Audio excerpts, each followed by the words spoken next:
სახელითა მამისათა და ძისათა და სულისა წმინდისათა.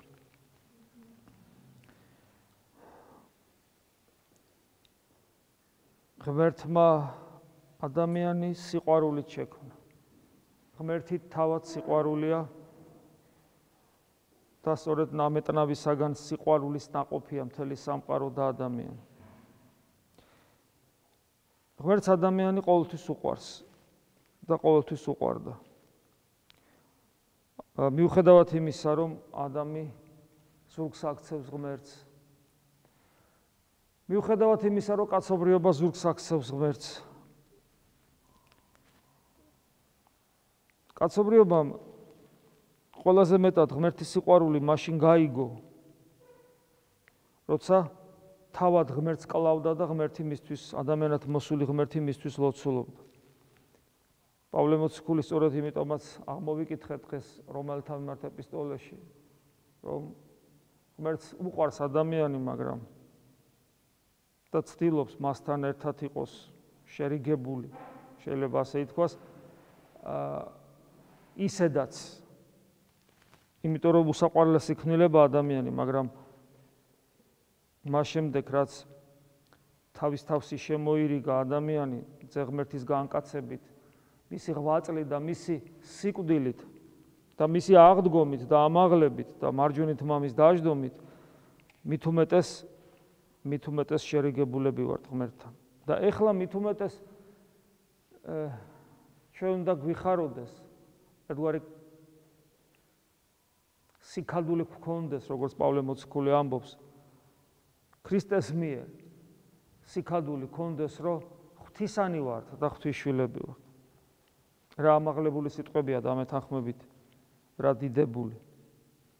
რა გადაგვრჩენია, გარდა იმისა, რომ როგორც პავლე მოციქული ამბობს, სულ გვიხაროდეს. უფრო სწორედ მარადის გვიხაროდეს, ოღონდ იმისათვის, რომ მარადის გვიხაროდეს, ამისათვის ისევ პავლე მოციქულის სიტყვებს დავესესხები, სულ უფალთან ერთად უნდა ვიყოთ. რას ნიშნავს, რომ ჩვენ სიკადული გქონდეს ქრისტეს მიერი იმისა, რომ ღვთისანი ვართ და ღმერთთან ვართ. რას ნიშნავს იმას, რომ შერიგებულები ვართ ღმერთთან? განა ეს იმას არ ნიშნავს, რომ ჩვენ გქონდეს განცდა ცოცხალი ღმერთისა საკუთარ თავში. განა ეს იმას არ ნიშნავს, რომ ჩვენი რწმენა არ იყოს მკვდარი. როცა რაღაცით ვიცით, რომ არის ღმერთი, მაგრამ მთელი ჩვენი არსებით არ ვიცით, რომ არის ღმერთი. რაღაცით ვიცით, რომ არის ღმერთი, მაგრამ მთელი ჩვენი არსებით ვერ გძნობთ, ვერ განვიცდით და ჩვენი ცხოვრების წესით მას ვეწინააღმდეგებით. რაღაცით ვიცით, რწმენა რო ქვია არის ღმერთი, მაგრამ ექსტრემალურ სიტუაციაში უიმედობა გვიპყრობს. ამის კლასიკური მაგალითი დღევანდელი სახარებაც არის. ძლიერი შტორმია, ნავი ლამისად ჩაიძიროს, უფალს ძინავს. ისე რა საოცარია, ხო? ადამიანს ლოგინში ვერ ძინავს და როგორ ძინავს იქ? ხო გვიფიქრია ამას, რატო ძინავს, როგორ ფიქრობ? როგორ შეიძლება ადამიანს ნავი ლამისა ყოშყოში მოციქულებს ეშინიათ? იმდანაც ეშინიათ, რომ აღვიძებენ კიდევაც შეშფოთებულები. როგორ შეიძლება ესე დროს ნავმეშე თქვენ გეტყვით ახლა როგორი ნავი იქნებოდა, დიდი კომფორტული კატარღა ხო არ იქნებოდა თანამედროვე მილიონერების, რაღაც ხის, რაღაც უბრალო მეთევზეების, არაკომფორტული მაქსიმალურად. როგორ უნდა ძინებოდა იქ? ადამიანურად ესე შეიძლება ვთქვათ, ნამეტანი ღვაწლისაგან უკიდურესად გადაღლილი იყო. ის ხო თავის ადამიანურ ბუნებას არ ეხმარება მისავე ღვთაებრივი ბუნებით. ეს გამოცდა მან თავიდანვე ჩააბარა, თუმცა გამოცდა პირობითად, თორე იგი ხო პიროვნულად ღმერთია და როგორ შეიძლებოდა შემცდარიყო. როდესაც სწორედ ამას ეუბნება ეშმაკი, რომ ეს პურები, ეს ქვები პურებად გადააქციე და შეჭამე, შენ შეგიძლია, შენ ხელში არ არის. არ ეხმარება ის საკუთარ თავს არასოდეს. ამიტომ შია, ამიტომ წყორია, ამიტომ იღლება. ერთი შემთხვევა გვახსოვს, როცა მშიერი მწყურვალი ჭისპირას ჩამომჯდარი და როცა მოციქულები სამარიტელ დედაკაცს როცა ესაუბრება და როცა მოციქულები მიდიან და ეუნებიან ჭამე, აღარ ჭამს. იმიტომ რომ აღარ შია. შეიძლება ვთქვათ, რომ აქ დაეხმარა თავის თავს, როგორც ღმერთი, არა. მას ისე არ შეა, როგორც ჩვენ არ მოგშვიდება თუ ღვთისმსახურები ვიქნებით და თუ ჩვენ ღვთის საქმეს აღვასრულებთ. ჩემი ჭამადია, რომ ზეციური მამის ნება აღვასრულო უფალი ამბობს. ჩვენი საჭმელიც ეს არის, როცა ჩვენ ვკითხულობთ წმინდა მამებთან, რომ ნამეტნამი 8 წლისში იყვნენ, მაგრამ ამავე დროს მცირე ყოფნიდათ ძილი, მცირე ყოფნიდათ საკვები, ყველაფერი რატო, როგორ ხდებოდა ეს, რანაირად? იმიტომ როცა ადამიანი ბოლომდე ერთგულებს ღმერთს და როცა მასში დომინირებული ხდება ნება ღვთისა, და ამ შემთხვევაში, ამ კონკრეტულ შემთხვევაში ეს მისიონერობას ეხება. ხშირად გვითხოვს, როცა ამ ადგილს განმარტავთ ხოლმე. ამ დროს ადამიანის ფიზიკური ძალები იმდენად ძლიერდება საღვთო ენერგიით, რომ მას ფიზიკური საჭმელი ცოტა და ცოტა ჭირდება.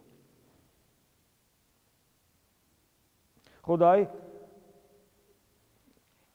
უფალი როგორც გითხარით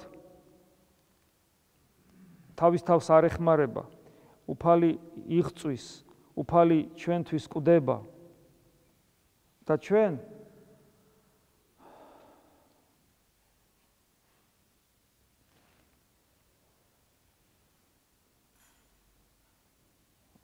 როგორც წეგანაც გეუბნებოდით, სწორედ სარწმუნოებრივი პრობლემა გვაქვს. უფალი შერიგებულია ჩვენთან. უფალს უყვარვართ. მაგრამ ჩვენ მისი განცდის უნარი დაკარგული გვაქვს. და ჩვენი რწმენა მკვდარია და როგორ შეიძლება რომ ღმერთი იყოს ჩვენთან და ჩვენ მას ვერ ვგზნობდეთ. და როცა უფალი ესე დაღლილობისაგან ძინავს, ამას მეორე სიმბოლური განმარტებაც აქვს. ამაზეც გვისაუბრია, მე ვფიქრობ, ადრეც. განსაცდელი ჟამს და ნავი თუ სიმბოლოებზე გადავედით, უკვე რეალურად გითხარით, რაც იყო უფალი დამეტანი დაღლილობისაგან. მაგრამ სიმბოლური განმარტება ძალიან მნიშვნელოვანია, იმიტომ რომ სიმბოლური განმარტება განსაკუთრებულად ჩვენთვის ყოველდღიურობაში ძალიან მნიშვნელოვანია. იმიტომ რომ სიმბოლურ განმარტებას ვიწყებთ, ის დღევანდელ დღეს ძალიან ეხმიანება. ნავი სიმბოლო არის ეკლესიისა, ზღვა ამასოფლისა, ღელვა, ქარიშხალი, განსაცდელებისა და იმდენად ძლიერია ეს განსაცდელები, რომ ნავი ირიყევა, შეიძლება დაინთქას, შეიძლება ჩაიძიროს, ანუ განადგურდეს და თუ ჩვენ მოვიაზრებთ საკუთარ თავს ამ ცხოვრების ღელვაში, ამ ცხოვრების განსაცდელებში, შეიძლება განსაცდელებისაგან დავიღუპოთ, გავნადგურდეთ სულიერად, ფიზიკურად და შიში გვიპყრობს და შიშით მივდივართ. და მოციქულები მიდიან უფალთან და მივდივართ უფალთან. ანუ აქ მაგალითია ჩვენთვის, როცა განსაცდელები გვაქვს, უფალთან უნდა მივიდეთ. უფალი საყდროს ეუბნება. რა თქმა უნდა, განსაცდელი დამთავრდება, უფალი შერისხავს სტიქიებს, უფალი საყდროს ეუბნება. და საყდური ესე ჟღერს, რატო შეშინდით მცირედ მორწმუნეო. დაახლოებით მსგავს მდგომარეობაში ვართ ჩვენ. ადამიანს განსაცდელი ყოველთვის აქვს. უმთავრესი ჩვენი განსაცდელი გარდაცვალებაა. გარდაცვალებამდე უამრავი უსამართლობა, უამრავი ტკივილი, რაც ჩვენს თავზეა, ჩვენს ცხოვრებაშია. და ყველაზე მთავარი განსაცდელი, მაინც მე ვფიქრობ, ეს არის სულიერი სიკვდილი. გარდაცვალება რა თქმა უნდა არის, ამ ქვეყნიური პრობლემები არის, მაგრამ ყველაზე მთავარი სულიერი სიკვდილია და განსაკუთრებულად მძაფრი უნდა იყოს ეს მორწმუნესათვის.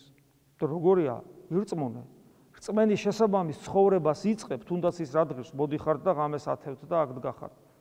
ცდილობ ღამე წამოდგე და ღმერთი შენს გულში იესოს ლოცვით ეძებო. უამრავ რამეზე უარს ამბობ, რასაც შენი დაცემული ნება მიგითითებს, რომ ეს მინდაო და შენ ამას არ აკეთებ. ამ ქვეყნიური ცხოვრების თვალსაზრისით ხშირად თვითმკვლელი ხარ. იკლებ ბევრ რამეს, რასაც ურწმუნო ადამიანი უარს არ ამბობს. როგორც უფალი ამბობს, უარყოფ საკუთარ თავს, წარიწყმედ საკუთარ თავს, როგორც სახარებაში ვკითხულობ. იმისათვის, რომ ქრისტე შეიძინო და ქრისტე მაინც მოუხელთებელია, მაინც ვერ მივწვდით. ბევრ რამეს ვიკლებთ, და ქრისტეს ვერ მივიახლებით. რისი ბრალია ეს? ეგება იმისი, რაც წეღამ თქვი, რომ ბევრ ამას ვიკლებთ და არ არის საკმარისი. ეგება კარგად გავიგოთ უფლის სიტყვები, რომ უარყოფთ საკუთარი თავი. საკუთარი თავის უარყოფა ბევრი რამის მოკლებაა, მე კითხვას ვსვამ. საკუთარი თავის წარწმედა, რომ ქრისტეში ვიცოცხლოთ, ზოგიერთი რამის მოკლებაა თუ მთლიანად უარყოფა საკუთარი დაცემული ბუნების. ერთი რამე ფაქტია, რომ ჩვენი რწმენა ცოცხალი არ არის. და ყველაფერი უნდა გავაკეთოთ იმისათვის, რომ რწმენა გაცოცხლდეს. ბევრს საუბრობთ ჩვენ გორნიერ ლოცვაზე, ღამის გატეხვაზე, აქ მოვდივართ, ყოველდღე წირვები გვაქვს, არსებობს ეკლესიით დაწესებული მარხვები, არსებობს ცნებები, რომლითაც ვცდილობთ მოყვასთან ურთიერთობა სწორად იყოს წარმართული და არა ისე როგორც ჩვენს ამპარტავნებას, ეგოის ანგარებას ჭირდება. მაგრამ მიუხედავად ამისა, ვგზნობთ, რომ ეს საკმარისი არ არის. მეტი რამ არის საჭირო. ჩვენი გული ვერ გაიხსნა ღვთისმადლისათვის. ვევედროთ უფალს, რომ ის ქარტეხილი, ის ქარი, ის ქარიშხალი, ის ღელვა, რომელიც სულიერ სიკვდილს გვიქარდის, ის ყველაფერი, რომელიც ჩვენ რწმენას გაცოცხლების საშუალებას არ აძლევს, ვევედროთ ჩვენს უფალს, რომ ჩვენს ცხოვრებაში გაიღვიძოს და შერისხოს ის ყოველი უკეთურება, რომელიც ჩვენსა და ღმერთშუა დგება, რომ რწმენა გაგვიცოცხლოს, რომ ჩვენი გული მუდამ დიალოგის მდგომარეობაში იყოს ქრისტესთან, საიდანაც მოდის სულის დუღარებაცა და მარადიული სიხარულიც. საიდანაც მოდის ის რწმენა, როცა უკვე ადამიანს აღარ ეშენია სიკვდილის. არც საკუთარი და არც ახლობლის, არანაირი განსაცდელის, არამედ მუდამ ხარობს იმის გამო, რომ როგორც პავლე მოციქულმა თქვა, ღმერთთან შერიგებულები ვართ. ღმერთთან შერიგებულობა კი მამის ზეციური მამის შვილობას ნიშნავს. წარმოგიდგენიათ, ეს სიტყვა, რომ ჩვენ განვიცადოთ მთელი სისავსით, რასაც ეს სიტყვა ატარებს ღმერთის შვილობას, რა ბედნიერნი ვიქნებით. ღმერთმა მოგცეს ამის ძალა და მადლი. ამინ. მადლი უფლისა ჩვენისა იესო ქრისტესი და სიყვარული ღვთისა და მამის და ზიარება სულისა წმინდისა იყოს თქვენ ყოველთა თანა. ამინ. მოგზავნით.